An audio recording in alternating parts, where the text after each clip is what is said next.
Welcome back everyone. जोर का जोर में मीरब जीशान की तरफ से आपको एक बार फिर बहुत बहुत खुश आमदीद। और नाज़रीन, सेट पर मेरे साथ हाफिज इमरान साहब मौजूद है, आप सबकी जान, क्रिकेट की शान, इंफॉर्मेशन की भी जान। अस्सलाम वालेकुम हाफिज साहब, कैसे हैं आप? वालेकुम मीरा, बहुत शुक्रिया। बहुत सारी डिस्कशन अभी हाफिज साहब और मेरे में जारी थी और अच्छा, बात कहीं से कहीं निकल जाती है और हम आ जाते हैं दोबारा से उस मोड़ पर जहाँ पर हमारी क्रिकेट के इस वक्त फैसले हो रहे हैं।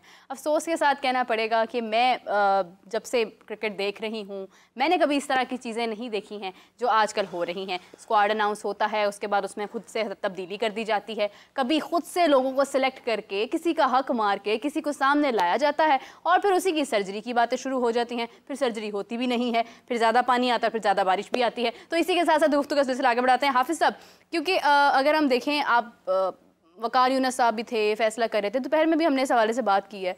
खुद ही एक पैनल बनाया, लोग वहाँ पर इकट्ठे किए, स्क्वाड अनाउंस किया। आमिर जमाल ऑलरेडी जो है वो, उनकी तबीयत जो है वो इतनी कंफर्म नहीं थी कि वो ठीक हैं, मैच फिट हैं या नहीं है। फाइनली आपने बाहर कर दिया, अबरार को कर दिया, कामरान गुलाम को कर दिया। हाफिज साहब, क्यों पहले ऐसे फैसले किए जाते हैं कि बाद में उनमें तब्दीली करनी पड़े?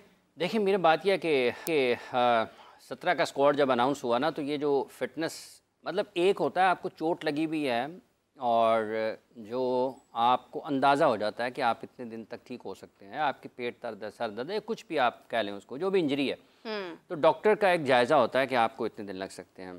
तो ये तो हाईएस्ट लेवल की स्पोर्ट्स है ना, जब आप क्रिकेट पाकिस्तान की नुमाइंदगी कर रहे हैं। तो ये ऐसा मुमकिन नहीं होता कि अगर आपको किसी को बैक इंजरी है तो आप 3-4 दिन के अंदर ये समझेंगे यार ये ठीक हो सकता है।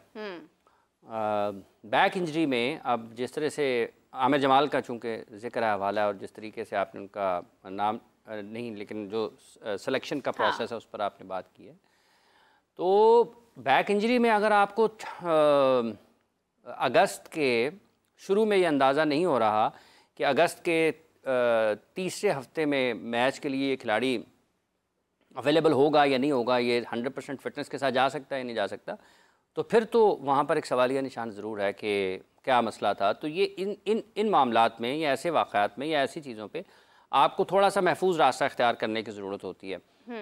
एक तो खिलाड़ी के करियर के हिसाब से, और आप देखें कितना अनफॉर्चुनेट है पाकिस्तान के लिए कि पाकिस्तान ने आखिरी मरतबा जो टेस्ट मैचेस खेले थे वो जब मोहम्मद हफीज़ पाकिस्तान टीम के हेड डायरेक्टर थे और उसमें ये जो आमिर जमाल हैं ये ऑस्ट्रेलिया खेलने के लिए गए थे, तो एक काफ़ी वक्फ़ा है पाकिस्तान का, मेरे ख्याल 7-8 माह गुजर गए होंगे इस चीज़ को, तो पाकिस्तान ने अपना टेस्ट मैच खेलना। तो ये काउंटी सीज़न में अनफिट हो जाते हैं आमिर जमाल, और फिर आप उनको अपने सब्जेक्ट टू फिटनेस पे आप उसको अपनी पाकिस्तान की टीम में ले आते हैं, स्क्वाड का अनाउंस का हिस्सा बना लेते हैं। इससे बेहतर तरीका इख्तियार किया जा सकता है ना, इससे बेहतर रास्ता इख्तियार किया जा सकता था, मौका दे देते आप उसको। मतलब है कि ये भी नहीं पता है ना कि अभी चूंकि वेदर फोरकास्ट जो है, जो बारिश की इत्तलात हैं, ये भी एक और पहलू है। तो आपको, अगर हम सिर्फ फिटनेस और खिलाड़ियों के सिलेक्शन के ऊपर रहते हैं, तो आप इससे बेहतर रास्ता और बेहतर तरीका इख्तियार कर सकते थे कि ना तो तनकीद होती, ना खिलाड़ी के ऊपर इजाफी दबाव होता, और ना आप उसको हरी में या जल्दी में खिला देते जैसा कि हम कर चुके हैं माजी में।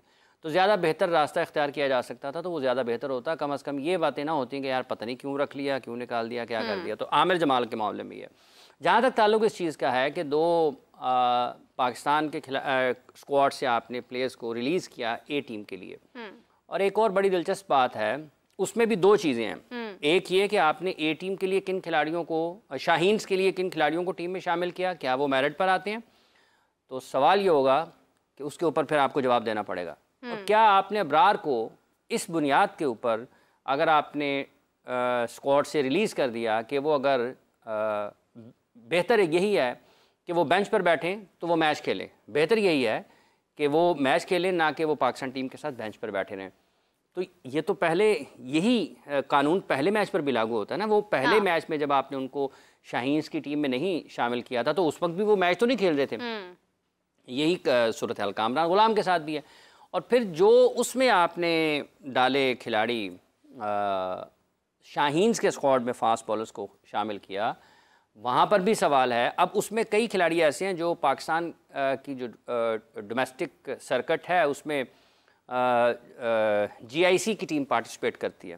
GIC की जो क्रिकेट ऑपरेशंस के हेड हैं या डायरेक्टर हैं क्रिकेट उनके, वो सलमान भट्ट साहब है, पाकिस्तान के साबिक कप्तान। अब जो फास्ट बॉलर उसमें डाले हैं वो बकौल सलमान भट्ट साहब कि वो सारे के सारे GIC से ताल्लुक़ रखते हैं जिनको शामिल किया गया है। और हैरान कुन बात यह है कि जिनको नहीं शामिल किया गया उनका ताल्लुक भी GIC से है और उनकी परफॉर्मेंसेज उनसे बेहतर हैं जिनको आपने शाइन्स की टीम में डाला है। एक खिलाड़ी वो फास्ट बॉलर है, उसकी 20 से ज़्यादा विकेटें हैं, वो स्क्वाड का हिस्सा नहीं है, लेकिन जिन 2 खिलाड़ियों को शामिल किया गया है शाइन्स की टीम में, वो दोनों की मिलाकर भी उससे कम विकेटें बनती हैं। तो फिर मेरिट कहाँ पर रह जाता है, परफॉर्मेंस कहाँ पर रह जाती है, जिसके दावे आप कर चुके हैं, जिसके आप दावे करते हैं। तो ये वो सवाल हैं जो इस सिलेक्शन के बाद पैदा होते हैं और ये वो सवाल हैं जो पाकिस्तान में क्रिकेट खेलने वाले लोगों के जहनों पर और ज़्यादा शिद्दत के साथ असर करते हैं कि यार और फिर देखें कि शाहीन से पाकिस्तान की शाहीन्स में 7 बेग अंडर 19 के विकेट कीपर, अंडर 19 से उनको विकेट कीपर थे, वो शामिल किया गया। तो आपकी जो फर्स्ट क्लास के परफॉर्मर्स हैं विकेट कीपर्स, वो कहाँ पर हैं?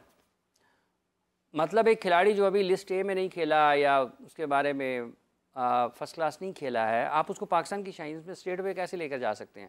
प्रोसेस तो आप खुद वायलेट कर रहे हैं ना। मेरिट क्या है फिर इसका मतलब ये है। तो वो जो विकेट कीपर जो सारा साल रेड बॉल खेलें, वाइट बॉल खेलें, अच्छे बुरे सख्त मुश्किल आसान मौसम में वो विकेटों के पीछे अपनी ऊपर नीचे हर बॉल पे आपने होना है वो करते रहें, फिर रन्स भी बनाएं, तो उनके लिए क्या दिलकशी है उस क्रिकेट में कि जब उनको पता है कि आपने किसी को भी ऊपर से ला के स्क्वाड में शामिल कर लें। बिल्कुल ऐसे। तो ये वो सवाल हैं सिलेक्शन के एतबार से जिसका हल होना चाहिए। ये ऐसे क्रिकेट को चलना नहीं चाहिए पाकिस्तान में। इससे बेहतर अंदाज में क्रिकेट आगे चलनी चाहिए कि अबरार के साथ आप उसको सैर पे सैर कराई जा रहे हैं।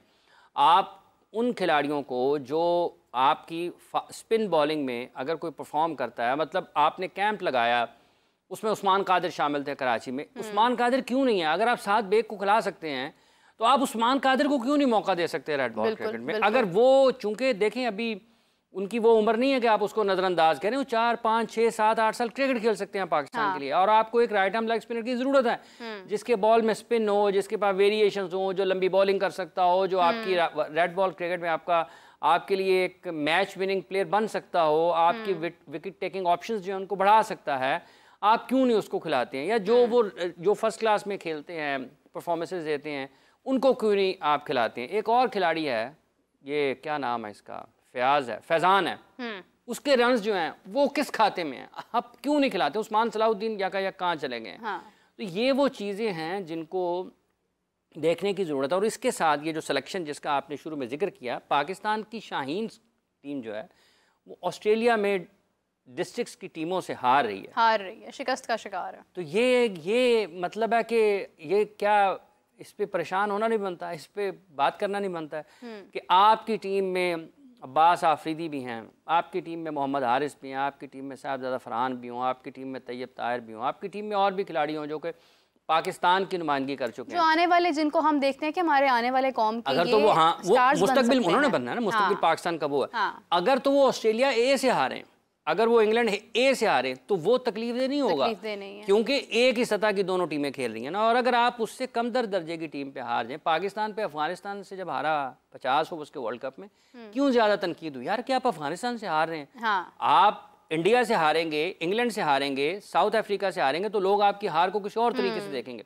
वो अलग बात है कि गुज़िश्ता साल 1.5 साल में अफगानिस्तान ने बड़ी क्रिकेट खेली, लेकिन अफगानिस्तान से हारने के बाद तनकीद इसलिए ज़्यादा हो गई कि यार वो आपसे तजर्बे में, वसाइल से, हर एतबार से कम तरतीब है ना। लेकिन अगर उन्होंने इम्प्रूव किया तो आपको फिर उससे ज़्यादा इम्प्रूव करना चाहिए। यूएसए से आप हारे क्यों ज़्यादा तनकीद हुई कि यार आप यूएसए से हार गए?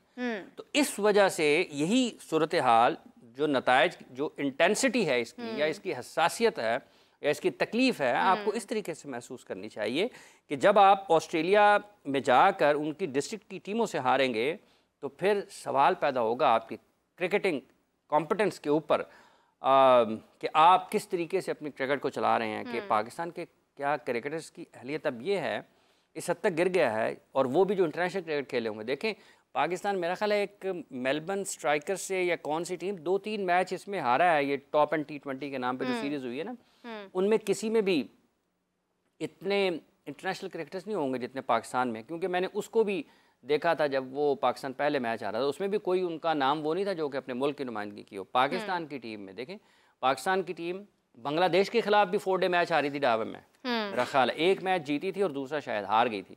और जब आप T20 मैचेस में भी हार रहे हैं तो फिर इसका मतलब ये है कि ये सिलेक्शन कि आप किसी भी फॉर्मेट में पूरा नहीं उतर रहे हैं। आपकी सिलेक्शन क्वेश्चन हो गई, आपकी उसके बाद जो एबिलिटी है वो क्वेश्चन हुई, जिसके ऊपर बहुत बात हो रही है। तो ये तकलीफ दे चीज़ें हैं, इसको देखना है पाकिस्तान क्रिकेट बोर्ड ने। हो सकता है कि मतलब ये बुरा लगता है लोगों को कि जब कोई कहता है, लेकिन जब आपको सामने शिकस्त नज़र आती है आप उसको नहीं कह सकते हैं कि वो बहुत अच्छी। हाफिज़ साहब, एक तरफ आप देखें हमारी शाहीन्स की शिकस्त है, दूसरी तरफ अगर हम देखते हैं तो अभी हमने टेस्ट खेलना है। हम अगर अपने टॉप प्लेयर्स को क्योंकि हम जब किसी को शामिल करते हैं तो फिर डेफिनेटली अब हम ये तो नहीं कह सकते हैं कि शाहीन स्क्वाड का हिस्सा है, शाहीन प्लेइंग 11 में भी हैं, लेकिन शाहीन प्लेइंग 11 में नहीं है, स्क्वाड का हिस्सा है मगर प्लेइंग 11 में कोई और है। ऐसा भी नहीं हो सकता। नसीम शाह को भी नहीं आप कर सकते हैं, बाबर को भी नहीं कर सकते, रिजवान को भी नहीं कर सकते। तो आप फिर ये क्यों कहते हैं कि हम यंगस्टर्स को मौका देना चाहते हैं? आप कैसे जस्टिफाई करेंगे किसी को? आपने अबरार को बाहर किया, आप पहले ही सोच लें कि नहीं, अगर हम अबरार को अब शामिल कर रहे हैं तो अब हम देखें, ये ना वो एक कहते हैं, मैं कहना नहीं चाहती लेकिन वो छोटे बच्चे को कैंडी दे दी जाती है ना खामोश करवाने के लिए, तो वो है कि आपने कामरान गुलाम को भी वहाँ कर दिया, आप चलें आप कप्तानी कर लें, आपने अबरार को वहाँ कर दिया, रिलीज़ कर रहे हैं। रिलीज़ कुछ भी नहीं है, ये सिंपली ये है कि आपने उन्हें बाहर किया है। देखें, ये बिल्कुल ज़रा महज़्ज़ब अल्फाज हो जाते हैं कि आप उनको इजाज़त दे रहे हैं एक जगह से दूसरी जगह जाने की, हाँ। कि आप उनको वहाँ पर खिला रहे हैं, बाकियों को क्यों नहीं दे रहे? लेकिन यही कि आपने जब 17 रुकनी स्क्वाड का ऐलान किया, हाँ। और आपकी अपनी ही एक बात दूसरी बात से मिलती नहीं है, जस्टिफिकेशन है ना कि आपको कोई कहेगा कि ये यू टर्न है, यहाँ से आप ले लें और आप वापस उस जगह पर पहुँच जाएंगे जिसका आप मुझसे पूछ रहे हैं, ठीक है। और साथ ही आप ये भी कह दें नहीं नहीं नहीं, अगर आप यहाँ से भी यू टर्न ना भी लें तो ये आप वन वे हो जाएं, फिर भी वहाँ पे चले जाएं। जैसे वो किसी मेहमान को घर बुलाता है ना तो फिर कहते हैं नहीं आना, कोई नहीं रहने दें, ना आए, खैर है। वो एक हमारा इलाका है, मैं उन इलाके के लोगों का नाम, इलाके का नाम नहीं लेना चाहता, तो एम कोई कह के हमारी दिल आज़ारी हो गई है। तो वो ये कहते हैं कि सही उन खाने दा टाइम कनी ते चाह भी को ना पीसो फिर। तो ये है कि वो मतलब है कि उन्होंने क्या उनकी हर तू मतलब है कि पाकिस्तान टीम वालों तो इधर नहीं खेल रहे थे, तू ए टीम वालों में नहीं खेलना, हो नहीं मैं फिर खेल लेना, चले जा फिर। सो ये वो सवाल है, ये वो सवाल है जो कि आता है। आपकी एक बात ही दूसरी बात के मुतसादम है। आपका एक फैसला जहाँ पर आप उसको जस्टिफाई करना चाहते हैं, बिल्कुल आप एन वक्त में दूसरा फैसला करते हैं जो आपकी पहली लॉजिक के साथ, और लोग देख रहे हैं, ये दुनिया भर लोग देख रहे हैं। तो ये ज़रा मुख्तलिफ चीज़ें हैं। अबरार को अब तक सैरी करवाई गई है और अब देखें कि $250 पे मेरे ख्याल से पर डे। दूसरा जो है ना मैच पाकिस्तान का, वो भी आ गया पिंडी में। इसका मतलब ये है कि हो सकता है वो अगर दूसरा मैच होता तो वो भी ना खेले। क्यों? अगर आप पहले टेस्ट मैच में 4 फास्ट बॉलर के साथ जाना चाहते हैं। अब एक और चीज़ डेवलपमेंट हुई है जो आमिर जमाल के जाने से। देखें, आमिर जमाल के जाने से ये हुआ कि ऑलरेडी 14 पीपल, नहीं, आमिर जमाल के जाने से ये हुआ कि अगर आप 3 फास्ट बॉलर स्पेशलिस्ट के साथ जाते तो आमिर जमाल की सूरत में चौथा होता तो एक आपके पास बैटिंग ऑप्शन बढ़ जाती और आप एक ऑलराउंडर के साथ प्लेइंग 11 में रहते। अब आमिर जमाल नहीं है तो इसका मतलब ये है कि अगर आप 4 स्पेशलिस्ट फास्ट बॉलर्स के साथ जाते हैं, सलमान अली आगा को आप 5वें के तौर पर इस्तेमाल करेंगे तो आप बैटिंग पर कॉम्प्रोमाइज़ करेंगे कि एक बैट्समैन अब आपको बाहर बिठाना पड़ेगा और उसकी जगह आप फास्ट बॉलर को शामिल करेंगे। एक दूसरी बात यह है कि अब अगर आप 3 फास्ट बॉलर्स खिलाते हैं तो फिर आपने उनका वर्कलोड कैसे मैनेज करना है। साइम को यूज़ करेंगे डेफिनेटली, क्योंकि साइम को उन्होंने ओपनिंग पेयर में तो शामिल कर दिया। देखें, ये जो साइम ओपन कर रहे हैं, टेस्ट मैच बॉलिंग है ये और T20 के नए बॉल के साथ बॉलिंग, ये दोनों बहुत ज़्यादा मुख्तलिफ चीज़ें हैं। अगर साइम को वो इस्तेमाल करते हैं तो बड़ी मुख्तलिफ सी चीज़ें होगी, क्योंकि T20 में बैट्समैन को हर वक्त रन्स की ज़रूरत होती है।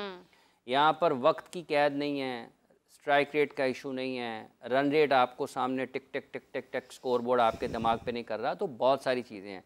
तो अब देखने ये है कि पाकिस्तान क्या वाकई 4 फास्ट बॉलर के साथ मैदान में उतरता है, और अगर 4 फास्ट बॉलर्स के साथ पाकिस्तान मैदान में उतरता है तो इसका मतलब ये है कि आप एक हो गए शाहीन, एक हो गए नसीम शाह, एक हो गए मोहम्मद अली, एक हो गए मीर हमजा या फिर क्या नाम है खुरम फास्ट बॉलर, ठीक है। तो आप इनमें से किसको खिलाते हैं?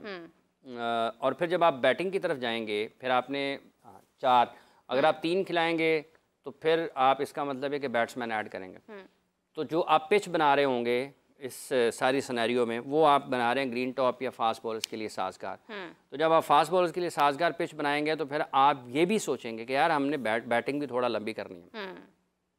तो साइम 1, हुरैरा अपना क्या नाम है उसका, साइम 1, अब्दुल्ला शफीक 2, शान 3, बाबर 4, ठीक है, सऊद शकील 5, रिजवान 6, सलमान अली आगा 7, ठीक है। तो इसके बाद फिर आपके पास बॉलर्स आएंगे 4। इसका मतलब यह है कि फिर इसके बाद आप बॉलर्स को खिलाएंगे। तो अब देखना ये कि पाकिस्तान किस कॉम्बिनेशन के साथ मैदान में उतरता है। तो अबरार बहरहाल ठीक है, उसको जहाँ पर क्रिकेट मिली है वो खेले, लेकिन ये कोई इतना अच्छा नहीं है। सवाल इसके साथ ये भी है कि अगर आप अपने स्पिन बॉलिंग टैलेंट को फिर क्या पैगाम दे रहे हैं कि पाकिस्तान की क्रिकेट में स्पिनर्स की कोई ज़रूरत नहीं है, और हम फास्ट बॉलर्स के साथ ही कंफर्टेबल। तो आपका जो स्पिन बॉलिंग का शोबा है, पहले ही आप कह रहे हैं कि हमारे पास स्पिनर्स अच्छे नहीं हैं, तो जब आप उनको रेड बॉल क्रिकेट में कि जो सबसे बेहतर और सबसे आपका आला दर्जे की क्रिकेट है, आप उससे उनको महरूम कर देंगे तो कौन फिर आएगा स्पिन बॉलिंग के लिए? नहीं, और आप अपने बैट्समैन को किस तरह से तैयार करेंगे कि वो कल को स्पिन का मुकाबला दोनों चीज़ें आएंगी ना। ये उसके साथ जुड़ी है ना कि अगर आपने फ़र्ज़ कर लें कि आप स्पिनर्स को नहीं अपने बॉलिंग अटैक में शामिल कर रहे हैं, तो मुखालिफ टीमें तो कर रही हैं ना। बिल्कुल, आपके स्पिनर्स, आपके बैटर्स जो हैं वो टेस्ट होंगे अगेंस्ट स्पिन बॉलिंग, और क्वालिटी स्पिन बॉलिंग के अगेंस्ट फिर और ज़्यादा टेस्ट होंगे, क्योंकि आपने तो सारी की सारी तैयारी अपनी फास्ट बॉलर्स के हिसाब से की है। अभी तक तो स्पिनर्स प्ले में ही नहीं नज़र आए। इवन प्रैक्टिस सेशन की बात कर रहा हूँ, तो वहाँ पर तो सारे के सारे फास्ट बॉलिंग को प्रैक्टिस कर रहे हैं। तो अब देखना ही है कि आगे कैसे बढ़ते हैं। लेकिन ये जो पाकिस्तान के स्पिनर्स हैं, स्पेशली जो रिस्ट स्पिनर्स हैं, उनको पाकिस्तान क्रिकेट बोर्ड को निगाह में रखना चाहिए और उनके ऊपर काम होना चाहिए। और ये बड़े ख़ास लोग होते हैं, देखिए आपको बनाने पड़ते हैं। इस तरह से नहीं होता कि आपने बस ऐसे ही वो निकाले प्लेयर, छांटी की निकाल लिया। इनके ऊपर मेहनत करनी पड़ती है। हाफिज़ साहब, अब आप देखें हमारे तकरीबन 2 साल में 11 टेस्ट मैचेस होने हैं, और उसमें अगर इसी तरह से चलता रहा कि खिलाड़ियों को शामिल किया, फिर कहा नहीं आप वहाँ चले जाएं, हमने भी इन्हीं के साथ जाना है, तो किसको कब कहाँ मौका मिलेगा अपनी सलाहियतें निखारने का, मुकाबला करने का। देखिए, एक जो इंटरनेशनल लेवल होता है उसकी कंडीशंस और होती हैं, उसका एक आपके लिए चैलेंज और होता है, एक टेस्ट और होता है, प्रेशर और होता है। तो अगर आप इसी तरह से करते रहेंगे तो आप ऑलरेडी 11 टेस्ट मैचेस हैं, उनमें क्या आप किसी को मज़ीद बेहतर कर देंगे या मज़ीद उसकी सलाहियत आप जो है वो बेहतर बना सकेंगे? देखें, यही सीज़न जो है, अब वो बारिश वाली बात कि जो आपने 11 टेस्ट मैचेस का जिक्र किया है कि 2 साल में, और ये जो पाकिस्तान ने इस साल में 7 या 9 टेस्ट मैचेस खेलने हैं, हाँ। अगर उनमें ये दोनों टेस्ट मैचेस पाकिस्तान के पहले अगर खुदा न खास्ता नहीं आते हैं, उस पर मतलब मुकम्मल नहीं होते, नतीजा खेज नहीं होते हैं, बारिश की वजह से मुतासर हो जाते हैं और नतीजा खेज साबित नहीं होते हैं, तो पाकिस्तान को, चूँकि ये WTC के मैच हैं, तो उसमें पाकिस्तान का जो एक अपने मैदानों पर मैचेस जीत कर WTC में अच्छी जगह पर जाने का एक मौका है, वो हाँ। पाकिस्तान के हाथ से चला जाएगा। तो ये भी आपके लिए सवाल ज़रूर होगा कि आपने किस तरीके से इसको शेड्यूल किया और किस तरीके से आपने इन मैचेस को, क्या यहीं पर होना चाहिए थे, कहीं और होना चाहिए थे। और पाकिस्तान पहले मेरा ख्याल है कि जो WTC की पॉइंट्स टेबल है उसमें शायद 6ठे नंबर पर आ गया है, साउथ अफ्रीका ऊपर चला गया। तो ये दोनों मैचेस जो हैं, ये उस लिहाज से भी बहुत अहमियत है कि आप WTC का जब आप फिनिश कर रहे हैं उसको, तो वहाँ पर आप कहाँ जा सकते हैं। तो होम जो आपकी सीरीज़ होती है उसमें ज़्यादा इम्कान होता है, आपके पास मौके ज़्यादा होते हैं कि आप उनको जीतें और फिनिश करें ज़रा ऊपर की सतह के ऊपर।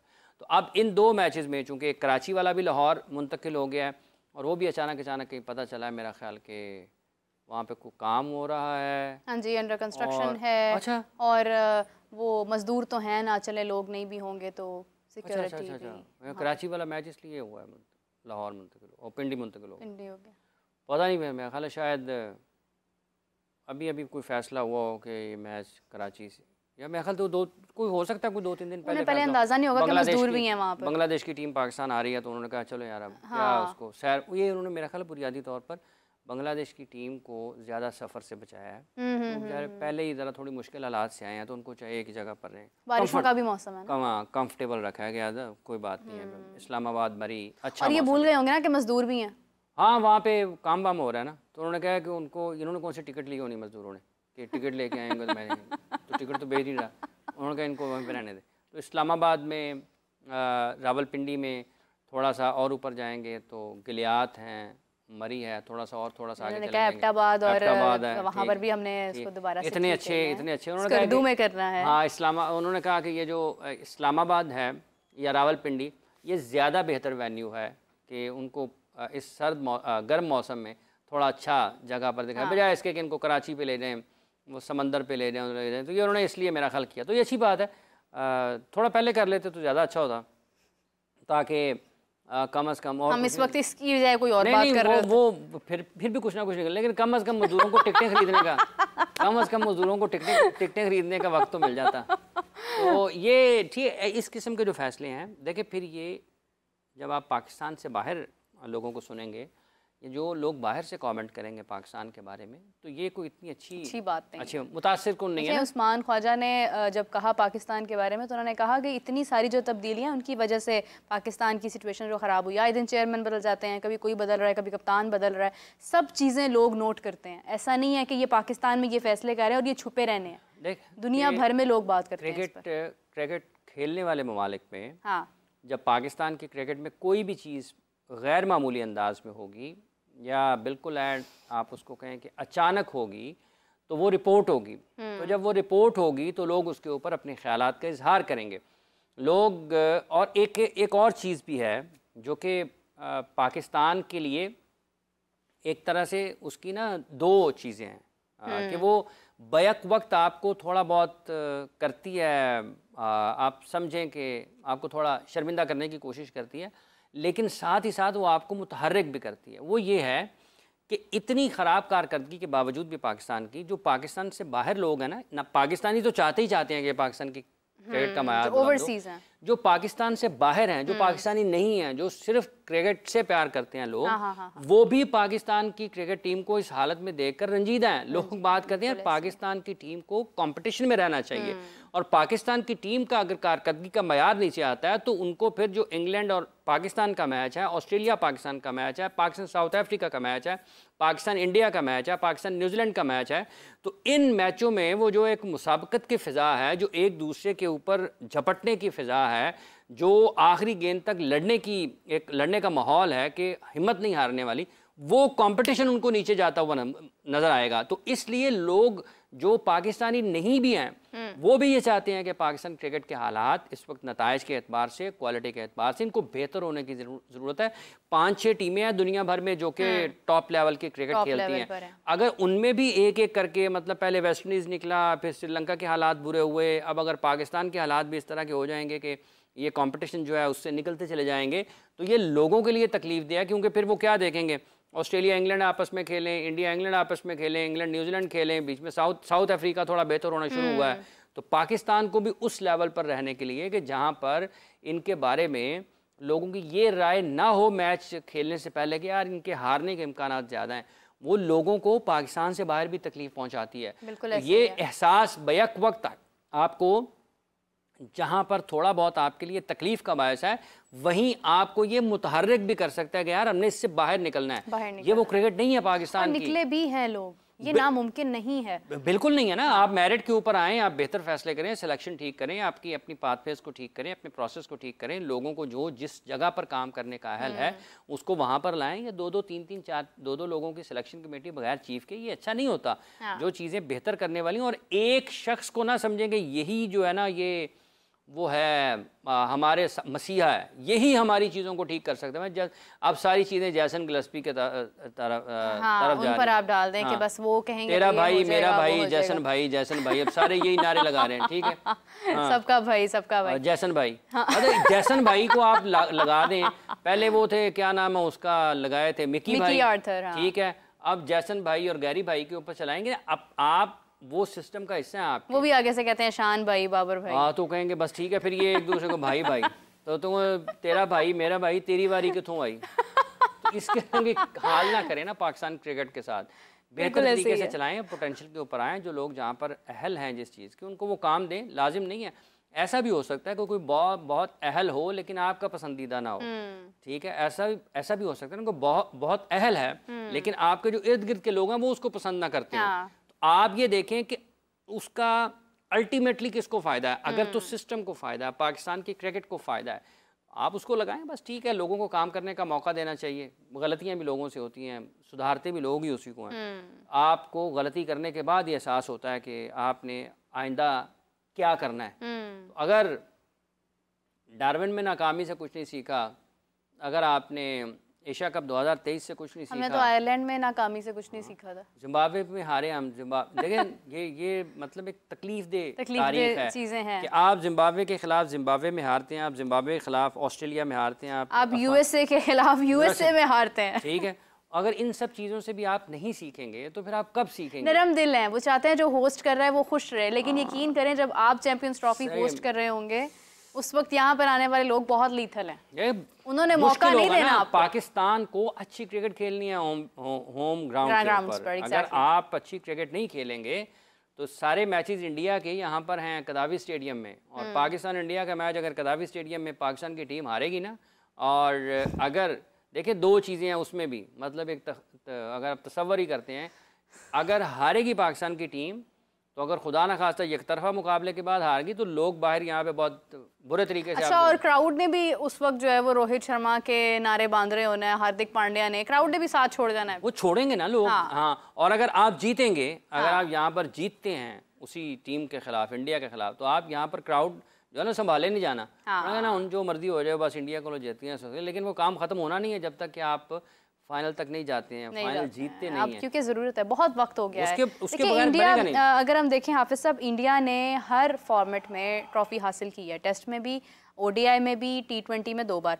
आप देखें पाकिस्तान में कितने लंबे अरसे, चैंपियंस ट्रॉफी के बाद हम कोई टूर्नामेंट जीते नहीं, हम कोई इवेंट नहीं जीते हैं, ना हम T20, ना टेस्ट, ना हम कुछ भी, किसी भी चीज़ के अंदर हम अभी तक जो है वो नंबर 1 पे नहीं आ सके हैं।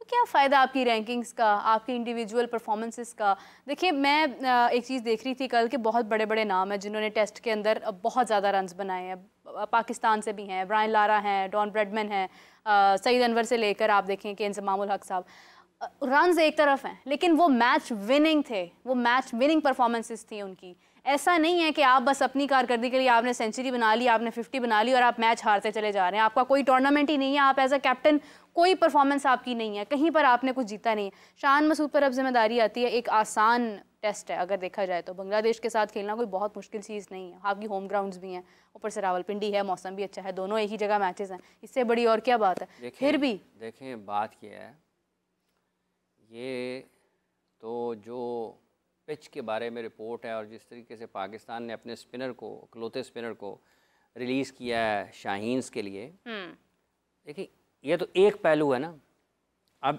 टॉस भी होना है। हाँ, अगर आप टॉस हार जाते हैं तो फिर कॉल बांग्लादेश की है कि बांग्लादेश क्या फ़ैसला करता है। अगर वो समझते हैं कि टॉप ग्रीन टॉप पिच है, यहाँ पर फास्ट बॉलर्स के लिए मदद है, और वो टॉस जीत जाते हैं तो वो फिर पहली बारी कराएंगे आपको, फिर आपकी स्किल्स होंगी चैलेंज, और अगर आप जल्दी आउट हो जाते हैं तो फिर क्या ही होगा, फिर क्या होगा, फिर आपने, बांग्लादेश ने लेनी दूसरी बारी और उन्होंने लेनी चौथी बारी। तो ये एक पहलू होता है कि आप फेवरेबल, जैसे इंडिया में जाती हैं टीमें टेस्ट मैचेस में, तो वो अपने मतलब की, यानी कि स्पिन बॉलर्स के लिए साजगार पिचेस बनाते हैं, तो वो स्पिन को अच्छा भी खेलते हैं। फिर जब वो बारीकी आती है ना उनकी, तो अच्छा खेलते हैं। श्रीलंका में लोग जाते हैं खेलने के लिए, तो श्रीलंका अगर स्पिनर्स के लिए साजगार पिचेस बनाता है तो श्रीलंका के स्पिनर्स उनको स्पिनर्स को अच्छा भी खेलते हैं। अब अगर आपने ग्रीन टॉप पिच बनाई है जिस पे फास्ट बॉलर्स को मदद मिल सकती है, तो आपको ये भी अपने आप को तैयार करना है कि आपने भी फास्ट बॉलर्स के अगेंस्ट अच्छे रन्स करने हैं। तो अगर टेस्ट मैच होता है, बारिश के बगैर होता है, और 4 फास्ट बॉलर्स, वही पिच होती है जिससे फास्ट बॉलर्स को मदद मिल रही होती है, तो जब टॉस होगा फिर एक और इम्तहान होगा कि टॉस जीत कौन पाता है। अगर टॉस, क्योंकि वो कंट्रोल में नहीं है, जैसे मौसम आपके बस में नहीं है, काबू में नहीं है, इसी तरीके से टॉस भी आपके बस में नहीं है। तो जब टॉस हो जाएगा फिर पता लगेगा टॉस जीता कौन है, पहले बारी कौन लेता है। और अगर पाकिस्तान ने पहले बारी ली, और पाकिस्तान के लिए भी पहला सेशन फिर बड़ा मुश्किल हो सकता है। उनके पास अच्छे फास्ट बॉलर्स हैं बांग्लादेश के पास, जो पाकिस्तान के बैटर्स की स्किल्स को चैलेंज कर सकते हैं, और ये इतना आसान नहीं होगा। ये अलग बात है कि अगर पाकिस्तान पहले बॉलिंग करता है, बांग्लादेश पहले बैटिंग करता है, और वहाँ पर फास्ट बॉलर्स के लिए साजगार पिच होती है, तो पाकिस्तान के लिए भी इवन चांस होगा। इधर अगर जैसन भाई तो वहाँ पे भी मुशी भाई हैं चीज़ें मुश्किल होने वाली हैं। अल्लाह करे। देखें बात यह है कि चूंकि वो वहाँ पर है बांग्लादेश की टीम के साथ, वो एक प्रोफेशनल के तौर पर वहाँ पर हैं और वो अपनी टीम के लिए उनको बताएं, वो बताएंगे कि ज़ाहिरी बात है वो कहीं स्पिनर्स को बताएंगे कि बाबर यहाँ पर आउट हो सकता है, ये यहाँ पर है, ये यहाँ पर है, तो वो उनके लिए सहूलत होगी इस मामले में। फास्ट बॉलर्स के लिए भी मददगार हो सकते हैं मुश्ताक अहमद साहब, क्योंकि उन्होंने जिस दौर में क्रिकेट खेली है वो पाकिस्तान के लिए फास्ट बॉलिंग में बड़ा शानदार दौर था, जिसमें वसीम अकरम, वक़ार यूनुस, शुएब अख्तर, ठीक है जी, मोहम्मद जाहिद उसी में आए, सलाम मुश्ताक के साथ स्पिन बॉलिंग में उनके पार्टनर थे, और भी काफ़ी अताउर रहमान, आमिर नज़ीर, काफ़ी फास्ट बॉलर उस दौर में, मतलब है कि एक से बढ़ के एक पाकिस्तान की नुमाइंदगी की है फास्ट बॉलर ने, और उसमें सबसे 3 नुमाया क्रिकेटर्स हैं फास्ट बॉलिंग में, जिसमें वसीम, वक़ार और शुएब अख्तर हैं। ये उनको उसका भी बखूबी अंदाज़ा है, लंबी क्रिकेट खेली, फर्स्ट क्लास में भी, उधर भी, फिर काउंटी में भी, तो उनको फास्ट बॉलर्स के लिए भी वो बांग्लादेश के जो हैं, चूँकि उनको अच्छा भी लगता है कि वो लोगों को अपना फ़न मुंतकिल करें, अपना तजर्बा मुंतकिल करें, तो फ़न मुंतकिल करने की हद तक तो वो स्पिनर्स के लिए हैं, लेकिन जो तजर्बा उनका फास्ट बॉलिंग के साथ है, फास्ट बॉलर्स के साथ खेलने का, वो उसमें भी बांग्लादेश के लिए काम आ सकते हैं। बिल्कुल सही बात है हाफिज़ साहब, क्योंकि मुरम्मत हो रही है इस वक्त, अगर हम देखते हैं तो स्टेडियम्स की, और उसमें तो चेंजिंग हो रही है, तब्दीली हो रही है, अपग्रेडेशन की जा रही है, तो क्या इसके अंदर कोई जो खिलाड़ियों की यानी जो स्पेक्टेटर्स हैं उनकी भी तादाद में कोई बढ़ने का इजाफा होने के इम्कानात हैं? देखिए अभी तो जो कदाफ़ी स्टेडियम में आज सुबह चेयरमैन साहब ने जो दौरा किया है, वो तो बुनियादी तौर पर काम की उन्होंने निगरानी की है। जहाँ वो बहारें भी ले आए अपने साथ, बारिश भी ले आए, बारिश भी ले आए, उसके बाद कोई जा ही नहीं सका वहाँ पर। लोग वहाँ पर थे, मीडिया भी था, और जो उस मंसूबे के ऊपर काम कर रहे हैं वो भी थे, पाकिस्तान क्रिकेट बोर्ड के ऑफिशियल्स भी साथ थे। जहाँ तक ताल्लुक़ इस चीज़ का है कि जो स्पेक्टेटर्स की तादाद है, इसके लिए अभी मेरा ख्याल है कि फ़ौरी तौर पर तो कुछ मुमकिन हो सकता है ना हो, अगर डिज़ाइन इसको किस तरीके से करते हैं, क्योंकि ये पाकिस्तान के सारे स्टेडियम्स जो है ना, ये ग्राउंड से बहुत दूर हैं, जो शायकीन के बैठने की जगह है, उसमें बहुत जगह खाली बचती है। अब उसके ऊपर काम किया जाए कि कैसे इसको इस काबिल बनाया जा सकता है, वो भी एक बड़ा मंसूबा है, क्योंकि फिर आपको आगे से उनको लाना पड़ेगा, वो एक नई आपको सीढ़ियाँ बनानी पड़ेंगी, या उसकी कुछ इस अंदाज से तामीर करना पड़ेगी कि वो जो शायकीन हैं वो बजाय इसके कि कुछ 100 मीटर, 150, 200 मीटर के फासले पे हों, वो ज़रा ग्राउंड के करीब आ जाएं। लेकिन पाकिस्तान में लोगों को ग्राउंड के करीब लाना ये भी अपनी जगह पर ना एक बहुत बड़ा सवालिया निशान है। अपने जिम्मेदारी पे आप वो कहते हैं वो ये इस वजह से क्योंकि जिन ममालिक में लोग ग्राउंड के पास बैठते हैं, वहाँ पर वो जो क्रिकेट देखने के लिए आते हैं ना, उनको वायरल होने से ज़्यादा ना क्रिकेट में दिलचस्पी होती है। तो यहाँ पर जो आते हैं लोग, अक्सर बहुत सारे लोग ऐसे भी हैं जो उस हसासियत से वाकिफ़ नहीं है कि हमने रिएक्ट कैसे करना है यहाँ पर, मतलब वो एक प्रिविलेज है ना एक तरीके से, क्योंकि आपको दुनिया भर में देखा जा रहा होता है। तो ये तो पता नहीं अपनी पानी की बोतलें उठा के अंदर फेंकना शुरू कर देंगे और बाहर से आवाज़ें लगाना शुरू कर देंगे। बिल्कुल ऐसे ही है, बिल्कुल ऐसे। तो ये भी एक बड़ा है, लेकिन आखिर कहीं ना कहीं से तो आपने शुरू करना है। देखिए अच्छी बात है अगर आप नोटिस कर रहे हैं कि अब आपके पास यहाँ पर ये मुकाबला नहीं है इसका इंटरनेशनल स्टेडियम्स के साथ, आपके पास वॉशरूम्स नहीं हैं यहाँ पर, तो ये चीज़ें वैसे पहले ही होनी चाहिए। देखिए एक और बात है, एक और बात है कि पाकिस्तान के स्टेडियम्स में जो सबसे बड़ा मसला और समझने की चीज़ है वो ये है कि 2009 के बाद से पाकिस्तान ने 17-18 तक, और ये वो दौर है जब क्रिकेट ने बहुत तेज़ी से जो कमर्शियल वैल्यू है ना, जो उसकी वैल्यू है वो इस दौर में बहुत तेज़ी से बढ़ी। दुनिया भर में लीग क्रिकेट शुरू हुई और जो आईसीसी के इवेंट्स थे, अब आप इसको देख लें कि इसमें T20 क्रिकेट का जो इजाफा हुआ, उसके जो वर्ल्ड इवेंट्स का इजाफा हुआ, तो उस दौर में जब क्रिकेट तेज़ी से बढ़ी, T20 की वजह से कमर्शलिज्म बहुत बढ़ा, फिर क्रिकेट तेज़ हुई, टेस्ट क्रिकेट और तरीके से खेली जाने लगी, तो पाकिस्तान में उस दौर में क्रिकेट हो नहीं रही थी, इंटरनेशनल क्रिकेट नहीं हो रही, गैप भी बहुत आया। तो पाकिस्तान इस वजह से भी अपने जो स्टेडियम्स हैं उनके ऊपर काम नहीं कर पाया, करना चाहिए था, नहीं हुआ।